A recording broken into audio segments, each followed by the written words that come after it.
Thank you very much, ladies and gentlemen, honorable members of the press. I wish to thank you for coming to this press briefing. But the most important thing is for me to start by apologizing for starting late. Actually, initially, we were going to be having this press conference away from this house. We would have wanted ourselves to be where the action is taking place. But I realized that it would be difficult for you in terms of coordination. So I had to go and apologize somewhere where we were supposed to hold our press conference. With that as it may, I wish to tender my sincere apology for the late start. And I want to thank you for always bearing with us in these circumstances. This statement is coming as a very important statement, ladies and gentlemen. This is a statement we are making in light of the situation in the country, which is debilitating and which is worsening by the day. What is definitely clear is that there is absence of leadership. The nation is orphaned. The nation is parentless. And what is necessitated this is obviously the conduct and behavior of Mr. Mnangagwa and his team, who snatched the victory of the people. Fellow Zimbabweans, let me hasten to say I've taken a lot of time to assess the environment in the country and to have a first-hand account and on-spot assessment and check of our political and humanitarian situation.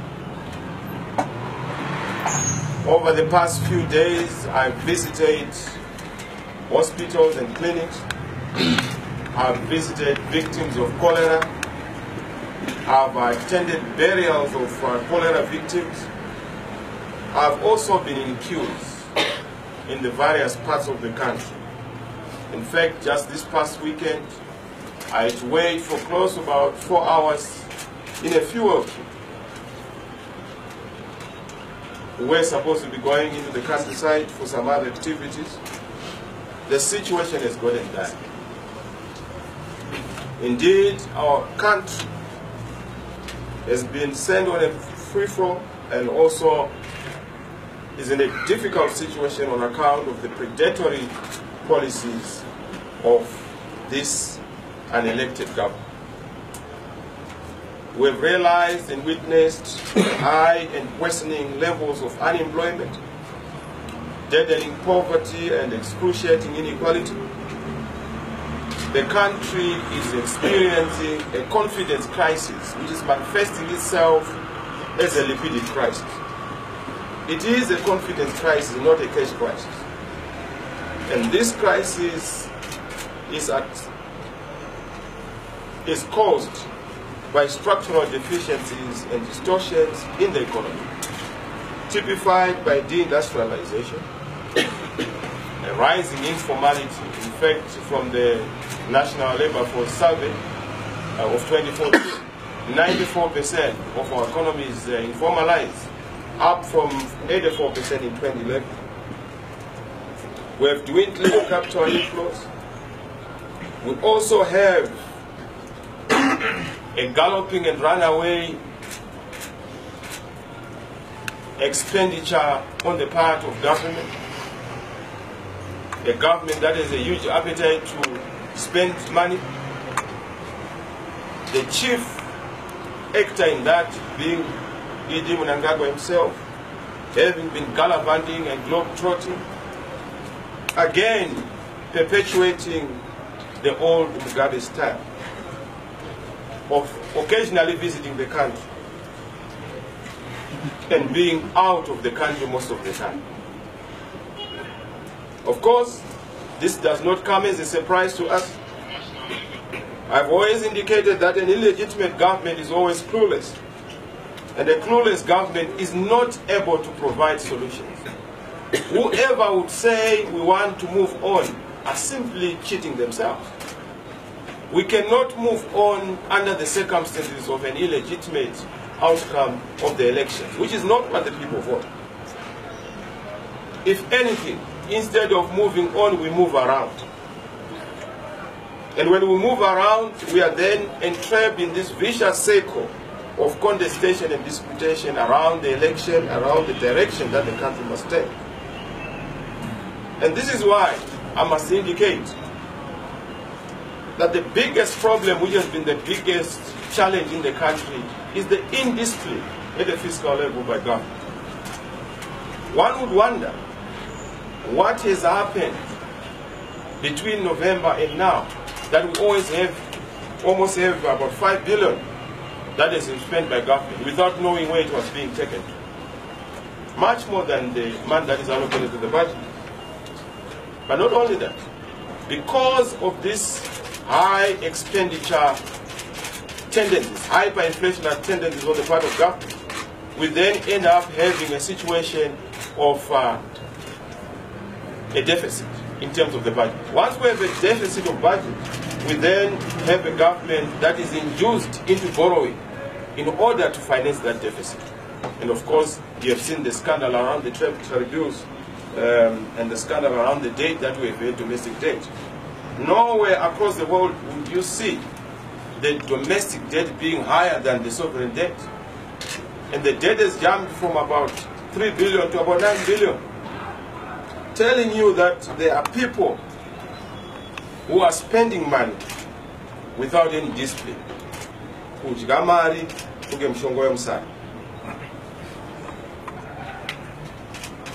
Let me turn to the economy. I fully understand the pain that Zimbabweans have. I feel it every day. I associate with it every day. I get phoned almost on a daily basis with women, men, parents, asking for assistance, asking for the way forward, asking for the answers. I was beginning to wonder why they were calling me, but I then discovered that they only are expecting solutions from the person they voted for. I have no doubt that they would not phone Mnangagwa, because they know that he is not their guy. I am their guy. And on that account, they have every reason to call me. But it's very important for us to understand that the situation around the economy is almost now unbearable. I spoke about the spaghetti wars. Mnangagwa misunderstood what I was saying and has given spaghetti queues. You are seeing the queues that are snaking around the service stations. Shops are closing down. Our people, you know, have been battling for cooking oil. Where is the sunflower which we used to grow? We can't even feed ourselves. We can't even do the basic of chores and responsibilities. Prices of commodities are growing exponentially. I got calls from civil servants some of them struggling even to eke out a living. Those are the challenges that we have in terms of the economy. We also continue to have serious problem with investment. No investor would come to a country where you are being promised that the country is open for business. But what we are seeing is that the country is actually open for craziness. Craziness of raiding people's money, craziness of invading the pockets of the poor, the pockets of those who are at the lower rung of the society. And this economic decay is common to all. It has not just affected the common man on the street, it has affected the pensioners, our elderly, entrepreneurs, otherwise known as the vendors, our students, both local and abroad, local business people, and our workers who have had to go for months without pay, or even have pay, but pay which is not pay. We've also witnessed some developing trends on the political environment stage. You have seen that clearly government is at war with the people, and they are being punished for rejecting the government on the 30th of July. When all else ceases, government knows one thing, that they did not win the election. They did not win the mandate of the people. And this is why they behave in a very bizarre fashion. Consider the circumstances of the 1st of August. And I hear that there's a commission that has been instituted. Our position is very clear. We have nothing to do with that commission because it has no legitimacy in our context. It was appointed by an illegitimate man. But not only that, Mr. Mnangagwa can't appoint a commission to investigate himself. The executive can't appoint people to investigate themselves. You don't need a commission of inquiry to know who perpetrated the kind of issues that we see. But we see, and we know them. They are trying to shift blame, point fingers at the imaginary opposition hand. When there was no hand, we don't control instruments of terror, we don't control tools of force that were used on the 1st of August. And we have nothing to do with the circumstances, except that we only associate with those circumstances to commiserate and sympathize with the victims.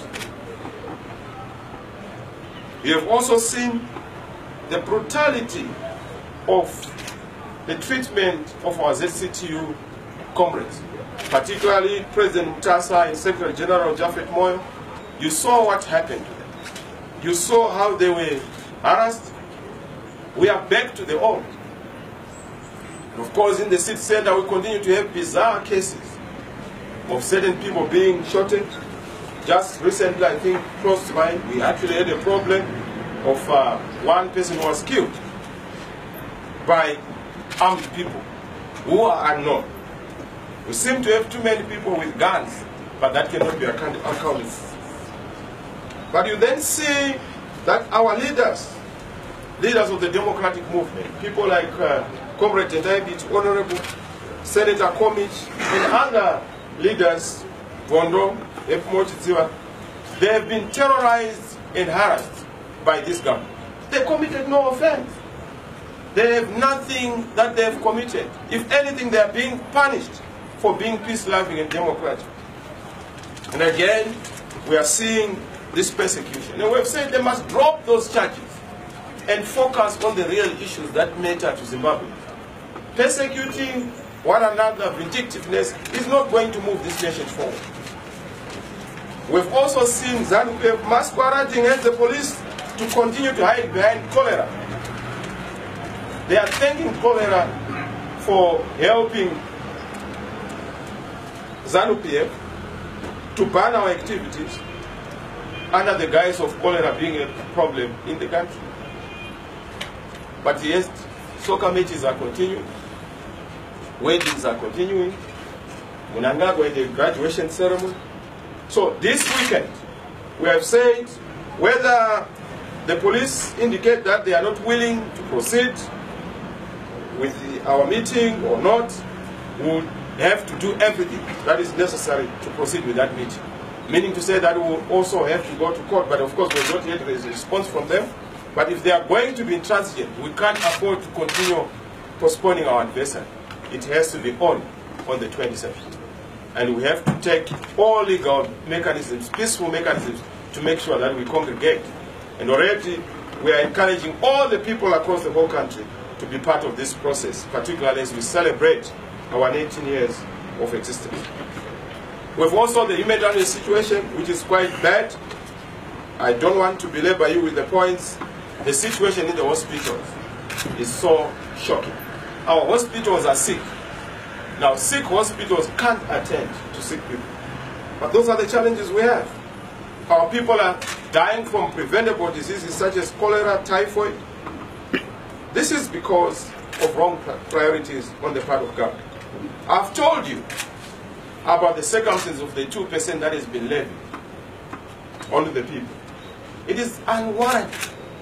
It is raiding the people's money. We want that money to be retained, because those transactions are supposed to be reversed and people being given their money back. That is what we are insisting, because it suffocates the poor, it's anti-poor, it also goes against the banking and inclusive banking that we want to see. So many would say, Mr. Chamisa, what are you saying to Zimbabwe? I'm saying to our teachers and our nurses, our doctors, our soldiers, the police, prison service officers, intelligence officers, our drivers, gardeners, cooks, workers in general, the time has come. The time has come for us to reflect on our circumstances and then begin to find common solutions to our common problems. How do we find common solutions to our common problems? We've already said there are concrete steps that must be taken to resolve issues in this country so that we are able to reverse the people's stolen victory and your stolen victory. We are clear about the path and formula that this country must take to extricate itself from the current hardships. We've said the first thing is for this nation to go on a path of a political dialogue.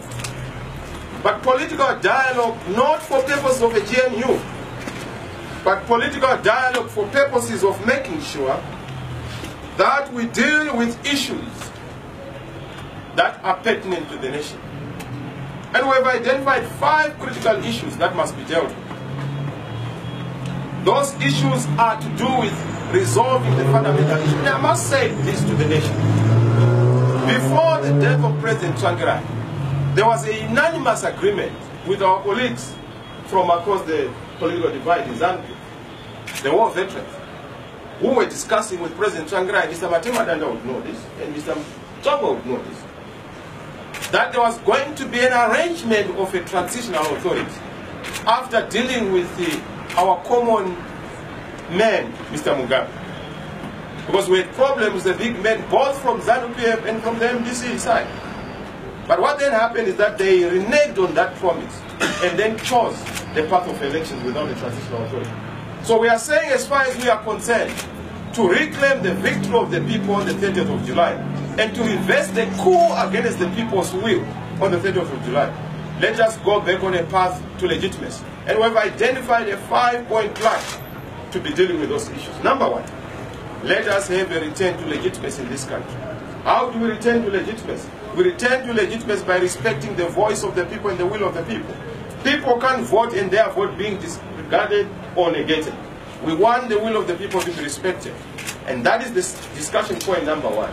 How do we resolve illegitimacy? How do we cure the illegitimacy of the current regime? Number 2, we want to undertake comprehensive reforms in this country. Comprehensive electoral reforms, media reforms, political reforms, and also constitutional and legal reforms that are going to usher in a new dispensation, not a promise or a slogan of a new dispensation. We don't want retreat. We want deliverables on the comprehensive reforms. Number 3 is nation building and peace building. For us to be able to achieve this, we need a comprehensive agenda to heal our wounds and to heal the past commissions and omissions in a transparent manner, in a non-vindictive manner, but in a non-retributive manner, rehabilitating people and also restoring them in a big manner. For us to be able to do that, we are not going to accept a top-down approach. It has to be a bottom-up approach involving the citizens and the various community leaders, as well as the clergy and the civic society. Number 4, we have to have a common approach to international isolation. Mr. Mnangagwa can go to Davos, he can go to China, he can go. Nobody would listen to him. When I also go, which I intend to do very soon, I'll be saying another tune. Now, that discord does not help the country. We need to have a chorus of the way forward around reforms, around curing the issues of Zidera, and reversing the sanctions that are on the country. But to be able to do that, it requires a common view, a conversation, because conversations build a nation. Last but not least is the economic situation. We find ourselves in a predatory situation. Our people are suffering. I know the suffering is affecting mostly people who support the MDC. Because poverty knows no party. Poverty is non-party. Poverty attacks both ZANU and MDC. The stomach does not have a party card. And we need to be able to resolve issues beyond just the partisan approach. I've also seen that there is a problem of people thinking that, no, Mr. Chamisa wants to be in the inclusive country. Far from it. We need a National Transitional Authority. That Transitional Authority is the one that is going to then lay the framework for these steps so that we resolve this crisis. Otherwise, if we don't resolve the crisis, 2023 will be a repetition and a reproduction of the same problems. The problems President Tsvangirai left, the problems Mr. Mugabe did not solve, the problems Mr. Mnangagwa would want to perpetuate. We want to put a stop. We can't be talking about elections all the time. We must be focusing on development and economics. But to be able to do that, we must liberate our country from the vicious circle of politics. Ladies and gentlemen, I wish to say our country is suffering from 2 critical classes that are presented. The first class is the looting class, which is the class of those who are property, who have access to privilege, and who are entrusted with positions. Then we have the majority of us who are in the looking class, who are just the innocent bystanders who are observing. But the problem with the looking class is that it is suffering the pain because the looting is victimizing the looking class. We need to move from being the looking class and then move into the mode of being the active citizens and active class, providing leadership unto ourselves. And saying to ourselves, none but ourselves as Zimbabweans have the responsibility to liberate our country from the jaws of tyranny.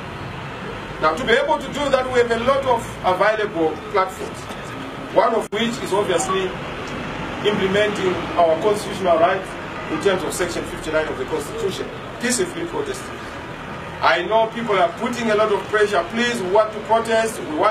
We want to do things that are peaceful. We don't want things that are going to be hijacked by certain agents provocateurs who then come and cause violence, and then it is blamed on the MDC or the alternative movement. We want to do things properly.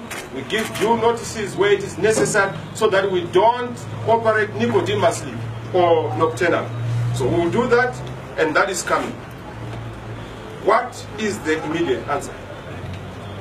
The immediate answer, let us abolish the bond. Let us dollarize, have a multi-basket of currencies. Stop pretending that the bond and the US dollar are one-on-one. That's self-delusion. You can't bury your head in the sand like an ostrich. Let's face the music. Number 2, we need an audit of all the debt, in particular the 9 billion debt, the treasury bills, who benefited and where did the money go. So we need an inquiry by Parliament so that we know the nature of the debt, even country by country debt, institution by institution, person by person, and account it to the country. I have seen the attempt to try and punish certain people in the Reserve Bank. But there is a presiding officer. The Reserve Bank has a presiding officer. We want to see heads rolling. The presiding officer must suffer. And the presiding officer to the presiding officer, the president, or the one who claims to be the president, must also account. Because you can't have this rot to the extent of about 9 billion and there's no justification, way beyond and double the budget that comes from Parliament. And all this odious debt was accrued without the approval of Parliament and the law. So we need to be able to deal with this and to make sure that we have a clear way forward. The 2% tax must be reversed and stopped immediately, so that we go on to deal with the issues of retrenching expenditure which is beyond what is expected. Ladies and gentlemen, let me lastly conclude by saying we're inviting all of you, as we reflect on our journey commemorating the 19 years as a part of Excellence at Tsvangirai Stadium on Saturday the 27th. It's going to be a big day, a lot of activities. A lot of you were asking what are the key activities, what are you going to be doing? Come and see for yourself. It's going to be a momentum marker. It will change the course of direction of this nation. And we are ready to lead. We are ready for change. This country cannot possibly be shown direction by the people who have misdirected. I know how suffering you are, but just know that it's not so long before our reins are back, the people's power is back, and real change is there for better. The future is in our hands. Thank you, and God bless you. About what form do you want it to take if it's not going to be a GNU, and also the progress with the church's initiative? Is going to be a creature of the discussion. We do not want to define the contours and parameters of it now, because we want a national discourse on that, and we'll agree on the nature of the beast. But we want something that is not going to compromise, particularly the MDC, because we don't want a repeat of 2008, wherein we were then used to chlorinate the infected. We do not want to repeat of 2008. Once bitten, twice shy. We need to be very clear that the agenda is not about power. The agenda is not about positions. The agenda is about answers to the people of Zimbabwe. And we need permanent answers to resolve the national question, which I have already articulated. Second issue is to do with the church. There is nothing much. The churches, yes, we had a meeting. We told them what our parameters are. They have not gotten back to us in terms of what they have said. We are very clear about the parameters of our debate and discussion. And we are ready to discuss, but we are not ready to be forced into some kind of legitimizing the illegitimate. In fact, we will ultimately discuss and resolve our national issues as a country. But there has not been any appetite from Mr. Mnangagwa to discuss. He seems to want to discuss with the international community, not realizing that the local community is more important to discuss with, as much as the international community is also important. Thank you. Privilege. I'm glad I don't see any questions mean to say that we are very clear on the issue. On a different note, we are here going towards 2023, another election time. And this past election, there were issues around reforms. And the noise about reforms was only, upped towards the election day. Now, legislators are in parliament and the time is now. What is the agenda that you have as a party in terms of ensuring that those reforms are done now before you get to the next election? Well, it's not just the next election. We have told you of our 5-point plan. This 5-point plan has to be implemented immediately, because it also entails 2018. Before we even go to 2023, we need to resolve 2018. Now, we can't have a 2023 without a resolution of a 2018. The people voted, and that people's vote must be honored and respected. And you will see the program we are going to roll out is a program to respond to that. So yes, 2023 will come, 2020 will come, but it has to come under a framework of reform. And I'm glad that the international community do appreciate our position on the comprehensive electoral reforms, political reforms, and also constitutional reforms that are able to move the process forward. Far from the so-called, putting lipstick on a frog, when I'm being invited to be in Parliament. I've told Mr. Mnangagwa that if he wants to create the position of an opposition leader, it's fine. He must create his own position.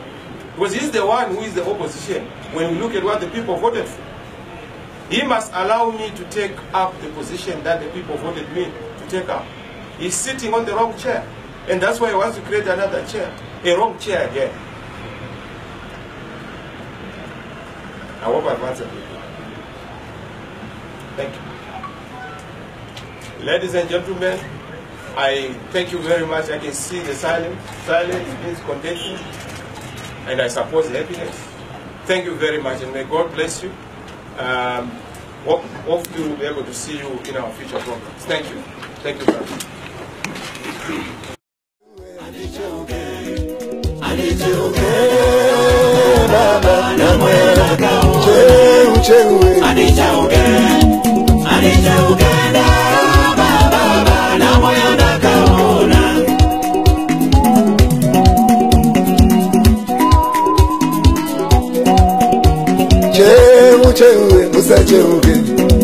Musacheuke baba namwanda ijipita musacheuke baba namwanda